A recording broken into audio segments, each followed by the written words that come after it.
બાપુનું જે અવસાન થયું છે?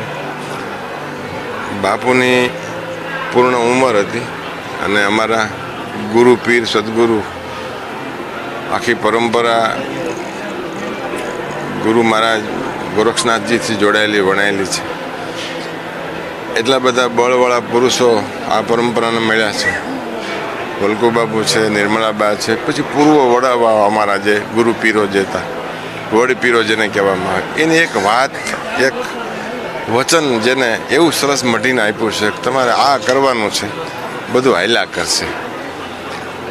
અમે પરંપરામાં નાના છીએ અને ગીગા બાપુ વખતથી, વિહળાનાથ બાપાથી, દાન બાપુથી, એ અમારું આખું એક આમ ત્રિગુણી છે અમારી.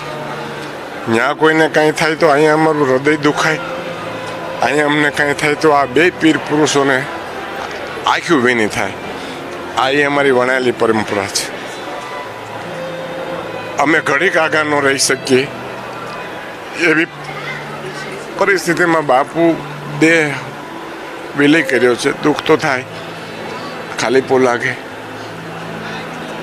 સનાતનવાદની એક ધુરા થોડીક ત્રુટક લાગે, વળી પાછું એવું બળ આવશે, એવા સંજોગ થશે, વળી એવી વૃત્તિ પ્રવૃત્તિ, એવી આવૃત્તિઓ બધી પાછી દેખાવા મળશે.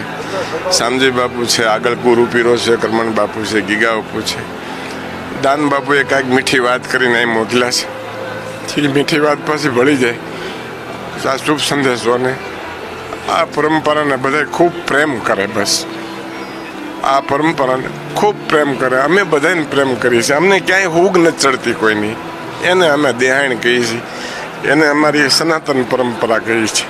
જ્યાં લોહીના સંબંધ ન હોય અને ઘટ ન દેખાય, એ અમારી આ સનાતન જે કહી શકાય. અત્યારે હરિભક્તો તમામ લોકો છે, જે રીતના તમે જોઈ શકો છો પાલખી યાત્રામાં જોડાણા છે ને જે રીતના અત્યારે જોઈ શકાય. સૌ પ્રથમ જે આપા ગીગાનું જે મહત્વનું